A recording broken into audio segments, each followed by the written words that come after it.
Welcome friends, आपका the BLF English academy में स्वागत है। एक बहुत बड़ी समस्या से मैं जानता हूं आप जूझ रहे हैं और वो समस्या आपके साथ है कि अंग्रेजी कैसे बोलनी है, अंग्रेजी किस प्रकार बोलनी है। इस तरह की अंग्रेजी में बोलूं जिससे कि लोग मेरे से इंप्रेस हो, मेरा इंटरव्यू बहुत अच्छा जाए, मेरे हर काम में अंग्रेजी मेरी सपोर्ट करे। लेकिन क्या कभी आपने सोचा है कि अंग्रेजी आपको सपोर्ट करे, उसके लिए आपको क्या करना है? तो मैं आपको बताता हूं कि अगर आप अंग्रेजी सीखना चाहते हैं, if you want to learn English, you will have to see the 4 aspects of English. These 4 aspects are, the number one is listening. Listening means आप में सुनने की प्रवृत्ति होनी चाहिए। आप इंग्लिश से रिलेटेड जो भी कंटेंट है उनको सुनने की हैबिट बिल्डअप करें। लिसनिंग के बाद दूसरी जो पार्ट होती है वो आपकी होती है, लिसनिंग के बाद आपकी राइटिंग की पार्ट होती है। लिखने की आदत आप डेवलप करें। लिसनिंग के बाद आप में लिखने की आदत, जो सुना आपने उसको लिखने की आदत। तो सबसे पहले लिसनिंग, लिसनिंग के बाद राइटिंग, राइटिंग के बाद आपका जो है रीडिंग की हैबिट आपकी होनी चाहिए। रीडिंग मीन्स पढ़ने की हैबिट। जितना ज्यादा आप पढ़ोगे उतना ही ज्यादा आप विकास करोगे। उसके बाद तो मैंने कहा लिसनिंग हो गया, लिसनिंग के बाद आपका राइटिंग हो गया, राइटिंग के बाद आपका रीडिंग हो गया, रीडिंग हो गया, और रीडिंग के बाद जो मोस्ट इंपॉर्टेंट पार्ट है वो है आपका स्पीकिंग। तो ये 3 चीजें जब होती हैं तो स्पीकिंग ऑटोमेटिक आपके अंदर से बाहर आता है। इंग्लिश को सीखने के लिए और इंग्लिश को बोलने के लिए आपको बहुत ज्यादा ग्रामर जानने की जरूरत नहीं है। उसके लिए सबसे जो इंपॉर्टेंट चीज है वो ये है कि आपको सबसे पहली जो चीज फोकस करनी है वो फोकस ये करनी है कि आप वर्ड्स को यूज करना सीखें अपने स्ट्रक्चर्स में। अगर अपने स्ट्रक्चर्स में आप वर्ड्स को यूज करते हैं, एक टाइम ऐसा आएगा जब उन स्ट्रक्चर के बेस पर आप बहुत अच्छी अंग्रेजी बोल सकते हैं। What I have said, just you have to understand in yourself. If you are going to learn English, first the thing is that is you should have knowledge of vocabulary. And the second thing, this is most important, that is called a structure. If you will have a structure, you people can speak English very easily. Especially those students who are living in rural areas, they are facing this problem. The reason behind it, they don't have confidence. The day when they have confidence, they can speak English. I mean to say that, मेरे कहने का मतलब है बहुत सारे ऐसे students हैं जिनको अंदर में नॉलेज तो है लेकिन वो स्पीकिंग नहीं कर पाते हैं, वो बोल नहीं पाते। उसका सबसे बड़ा कारण होता है उनके अंदर बहुत बड़ी जो चीज है वो है हेजिटेशन, हिचकिचाहट। मैं बोलूंगा तो लोग क्या सोचेंगे। ये बात जो है हमें ना बचपन से खाई जा रही है।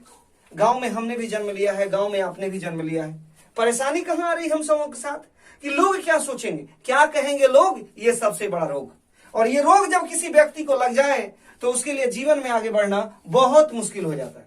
मैं आपसे एक बात कहना चाहता हूं कि अगर आप अपने जीवन में कुछ करना चाहते हैं, कुछ बनना चाहते हैं, और आज के इस मॉडर्न एरा में अगर आपको कुछ करना है और कुछ बनना है, तो सबसे पहले लोगों के विचारों पर ध्यान देना बंद कर दें। जब लोगों के विचारों पर आप ध्यान देना बंद करेंगे तो जो आपके अंदर निगेटिव एनर्जी है ना, वो निगेटिव एनर्जी स्टोर होना बंद हो जाएगी और आपके अंदर पॉजिटिव एनर्जी का संचार होगा। और जब पॉजिटिव एनर्जी का संचार होगा तो वो दिन दूर नहीं जब आपकी पॉजिटिव एनर्जी धीरे धीरे आपके मन और मस्तिष्क दोनों को आपके गोल की ओर केंद्रित करना शुरू करेगी। और जिस दिन ये काम हो गया, मैं दावे के साथ बोलता हूं, दुनिया का कोई चीज आपके लिए असंभव नहीं रह जाएगा। आप खुद समझ सकते हैं कि मैं भी ग्रामीण परिवेश से आता हूं और आज जो भी जीवन में मैंने सफलताएं हासिल करी हैं, केवल ये ध्यान दिया है मैंने कि लोग क्या मेरे बारे में सोचते हैं ये इंपॉर्टेंट नहीं है, मैं क्या अपने बारे में सोचता हूं ये इंपॉर्टेंट है। और यही वो चीज है जिसने मुझे अपने काम पर फोकस करने के लिए कंपेल कर दिया। और कलाम साहब की वो बात हमेशा याद रखेगा, dream dream dream and convert into reality. जिस दिन आपने अपने ड्रीम को अपनी रियलिटी में तब्दील करना शुरू किया ना, वो दिन दूर नहीं जब कामयाबी आपके साथ चलनी चालू हो जाएगी। क्योंकि कहा जाता है कि take care of the pennies, the pound will take care of themselves. छोटी छोटी बातों पर ध्यान दो, बड़ी बातें खुद हो जाया करेंगे। बहुत लंबा चौड़ा मैं बोलना नहीं चाहूंगा क्योंकि ये क्लास है, इसमें मुझे बताना भी है स्ट्रक्चर पर कैसे काम करेंगे, वोकैब्स पे कैसे काम करेंगे, इन सब चीजों पर भी मुझे चर्चा करनी है। इसलिए मैं आपको थोड़ा सा हाईलाइट करता हूं कि अगर आप इंग्लिश को बोलना चाहते हैं, आज से ही आप एक काम शुरू कर दें, दैट इज मोस्ट इंपॉर्टेंट। जो मैगजीन इजी से इजी लैंग्वेज में इंग्लिश में अवेलेबल है, उस मैगजीन को समय निकालकर आप पढ़ना शुरू कर दें। शुरू में 10 मिनट 15 मिनट ऐसे आप पढ़ें। धीरे धीरे अपने अंदर वो फीलिंग्स को बिल्डअप करें और छोटे छोटे सेंटेंस को यूज करना शुरू करें। ये जो क्लास में स्टार्ट कर रहा हूं इंग्लिश स्पीकिंग का, इसके अंदर मैं बिल्कुल बेसिक लेवल से मैं स्टार्ट करूंगा। आपको मेरे साथ सीखना है और वो दिन दूर नहीं जब आपको खुद फील होने लगेगा कि नहीं, मैं इंग्लिश में बहुत कुछ धीरे धीरे सीख रहा हूं। अब मैं आज थोड़ी सी उसकी झलक पहले मैं आपको दिखाता हूं कि इंग्लिश को बोलने के लिए, जैसा कि मैंने कहा कि 4 चीजों की जरूरत है। सबसे पहला मैंने बोला था लिसनिंग। लिसनिंग के बाद मैंने क्या बोला था कि लिसनिंग अगर आपके पास है तो लिसनिंग के बाद आपके पास रीडिंग की हैबिट आएगी, स्पीकिंग की हैबिट आएगी, राइटिंग की हैबिट आएगी। ये सारी हैबिट्स जब आएंगी एक साथ और तब आपकी स्पीकिंग इंग्लिश ऑटोमेटिक आपके अंदर से बाहर निकलने लगेगी। अब बहुत अच्छी लाइन है जो किसी बहुत बड़े शायर ने कहा है कि हौसले दिल के इरादे आजमाती है, स्वप्न का पर्दा निगाहों से हटाती है। हौसले मत हार गिर करो मुसाफिर, क्योंकि ठोकरें इंसान को चलना सिखाती है। आप जब चलना शुरू करोगे ना, बहुत सारी गलतियां होंगी। आप अगर गलतियों पर ध्यान देंगे तो आप अपने जीवन में सुधार नहीं कर पाएंगे। गलतियों पर ध्यान किस रूप में देना है, यह ध्यान देना है कि दोबारा वो गलतियां हमसे नहीं हो। अगर दोबारा वो गलतियां हमसे होंगी तो फिर वो गलतियां हमारे सफलता में बहुत बड़ी बाधक हो जाएंगी। लूप होल हर किसी के जीवन में होता है, कमियां हर किसी के लाइफ में होती हैं, लेकिन अपनी कमियों को वो ध्यान न देके वह अपनी मेरिट्स पे ध्यान देता है कि हमारी मेरिट्स क्या है। और इसी को हम लोग पर्सनालिटी डेवलपमेंट के नाम से जानते हैं, व्यक्तित्व विकास। बिकॉज कहा जाता है personality development is a process by which we can identify our weaknesses and find out the way to strengthen them. Personality development एक प्रोसेस है जिसके द्वारा हम अपनी कमजोरियों को खोजते हैं और उन कमजोरियों को अपने मजबूत पक्ष में कन्वर्ट करते हैं। और वो दिन दूर नहीं होता जब हम लोग अपने जीवन में बिल्कुल आगे बढ़ जाते हैं और तब लोग देखते हैं और हमारी सफलता हमें लोगों से हमारा परिचय करवाती है। आज हम लोग इंग्लिश में कुछ स्ट्रक्चर्स पे चर्चा करेंगे। आज की पहली क्लास थोड़ा मैंने मोटिवेशन के बारे में आपको बताया। रीजन ये था कि आप समझिए, आप कॉमन आदमी नहीं, आप एक बहुत ही उच्च क्वालिटी के लोग हैं, लेकिन डिसीजन आपको लेना है। जिस दिन डिसीजन आपने ले लिया कि नहीं मुझे अपने जीवन में कुछ करना है, वो दिन दूर नहीं जब लोग आपके कदम चूमने लगेंगे। क्योंकि मछुआरे के घर में जन्म लेकर के एक व्यक्ति भारत के राष्ट्रपति एपीजे कलाम हो सकते हैं। एक साधारण परिवार में बिना पिता के अपने जीवन को चलाने वाले व्यक्ति इस देश के प्रधानमंत्री लाल बहादुर शास्त्री जी हो सकते हैं। आरएसएस के कार्यकर्ता के रूप में अपने जीवन को शुरू करने वाले माननीय प्रधानमंत्री नरेंद्र मोदी जी जब देश के प्रधानमंत्री हो सकते हैं तो आप क्यों नहीं। अंग्रेजी तो बहुत छोटी चीज है, इसको आप बहुत इजीली सीख सकते हैं। अगर आप सीखने को तैयार हैं, मैं सिखाने को तैयार हूं, और वो दिन दूर नहीं जब आप इंग्लिश बहुत अच्छे से बोलेंगे, बहुत अच्छे से सीखेंगे। अब मैं आता हूं आपके स्ट्रक्चर्स पे कि किस तरह से। तो सबसे पहले मैं आपको बता दूं कि इंग्लिश में आपको जो सबसे पहला जो बेसिक स्ट्रक्चर होता है वो आपका होता है सब्जेक्ट होता है। सब्जेक्ट के बाद आपका क्या होता है, वर्ब होता है, और वर्ब के बाद आपका जो है वो आपका ऑब्जेक्ट होता है। सब्जेक्ट के रूप में कौन कौन से लोग आते हैं, तो सब्जेक्ट के रूप में आपको जो है नाउन आता है, और उसके बाद आपको क्या आता है, प्रोनाउन आता है। वर्ब के रूप में आपका जो है 2 चीजें आती हैं। एक जो चीज आती है वो आपकी आती है ऑक्सिलरी वर्ब आती है, और दूसरा जो आता है वो हमारा मेन वर्ब आता है। यहां ऑब्जेक्ट के रूप में पूरे पार्ट्स ऑफ स्पीच को आप ले सकते हैं, पार्ट्स ऑफ स्पीच को ले सकते हैं। अब जरा ध्यान देंगे, सबसे पहला जो स्ट्रक्चर मैंने दिया subject plus verb plus object. Subject का मतलब हो गया कर्ता, वर्ब का मतलब हो गया क्रिया, और ऑब्जेक्ट का मतलब हो गया कर्म।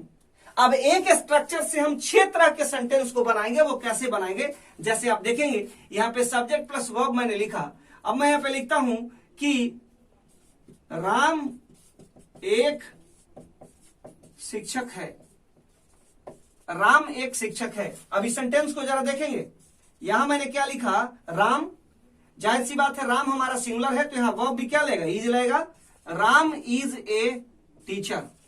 अब देखिएगा ये जो सेंटेंस है ये आपको अफर्मेटिव सेंटेंस है, ये हमारा अफर्मेटिव सेंटेंस है। अब देखिए इस अफर्मेटिव सेंटेंस से कितने सेंटेंस बनेंगे, Ram is a teacher, Ram एक शिक्षक है। अब इससे जो दूसरा सेंटेंस बनेगा वो बनेगा Ram is not a teacher, Ram is not a teacher. अब जरा देखेंगे ये जो सेंटेंस बना ये हमारा क्या बना, निगेटिव सेंटेंस बना, ये हमारा निगेटिव सेंटेंस बना। तीसरा जो सेंटेंस है वो हमारा बना is Ram a teacher, is Ram a teacher. अब ये जो सेंटेंस हमारा बना, ये हमारा यस नो इंट्रोगेटिव बना, यस नो इंट्रोगेटिव बना। और अगला जो सेंटेंस है वो बना is Ram not a teacher, क्या राम एक शिक्षक नहीं है। ये हमारा यस नो इंट्रोगेटिव निगेटिव बना। नेक्स्ट हमारा बना हु इज ए टीचर, ठीक है। या sentence who is a teacher, या सेंटेंस बना who is not a teacher. एक सेंटेंस को आपने देखा मैंने कितने तरह से बताया, 6 तरह से। यानी आप समझेंगे, जैसे मैं कहता हूं कि Radha is a doctor, Radha is not a doctor, is Radha A doctor, is Radha not a doctor, who is a doctor, who is not a doctor, how is Radha A doctor, how is Radha not a doctor. आप देख रहे हैं एक sentence को, एक sentence को 6 तरह से 7 तरह से हम लोग बना सकते हैं। तो 6 या 7 तरह से जो हम लोग सेंटेंस को बना सकते हैं, जब हम लोग इसको प्रैक्टिस करेंगे, जैसे एग्जाम्पल के तौर पे आप ले लीजिए, एग्जाम्पल के तौर पे कोई भी सेंटेंस जैसे मैंने यहां पे दिया उस सेंटेंस को। तो आज हम लोगों ने देखा कि सब्जेक्ट, वर्ब और ऑब्जेक्ट, ये तीनों को मिलाकर के कैसे हमने 6 तरह का सेंटेंस बनाया, इस पर हम लोगों ने चर्चा किया। अब ये बेसिक स्ट्रक्चर, इसी बेसिक स्ट्रक्चर को हम धीरे धीरे धीरे धीरे इनलार्ज करते जाएंगे, और इनलार्ज करने की स्थिति में हमारा धीरे धीरे ज्ञान बढ़ता जाएगा। इसके साथ हम अपने वोकैब्स को बढ़ाते जाएंगे। अब अगली जो क्लास हम लोग करेंगे इसके आगे, ये चूंकि हमारा एक इंट्रोडक्शन क्लास था स्पोकन को लेकर के, अगली क्लास में हम लोग वोकैब्स और स्ट्रक्चर्स दोनों पे इससे आगे कैरी फॉरवर्ड आगे बढ़ते चले जाएंगे, और धीरे धीरे हम लोग इसको लर्न करेंगे। मैं समझता हूं ये काफी बेसिक लेवल पर मैंने आपको बताना शुरू किया है। आपका सहयोग निश्चित रूप से मुझे एक प्रेरणा देगा, और कहीं ना कहीं मैं अपनी मेहनत के द्वारा पूरी तरह से प्रयास करूंगा कि आप इस ऑनलाइन क्लास के माध्यम से हर चीज को सीख जाएं। लेकिन इसके साथ एक जो जरूरी चीज है वो ये है कि आप हमारे चैनल द BLF एकेडमी को सब्सक्राइब करें और लाइक करें। साथ ही साथ हमारा जो बेल बटन है उसको बजाएं, ताकि कोई भी वीडियो अपलोड होते ही आपको नोटिफिकेशन चला जाए। और इस तरह से मैं आज के वीडियो में आपसे विदा लेता हूं। तब तक के लिए थैंक यू वेरी मच।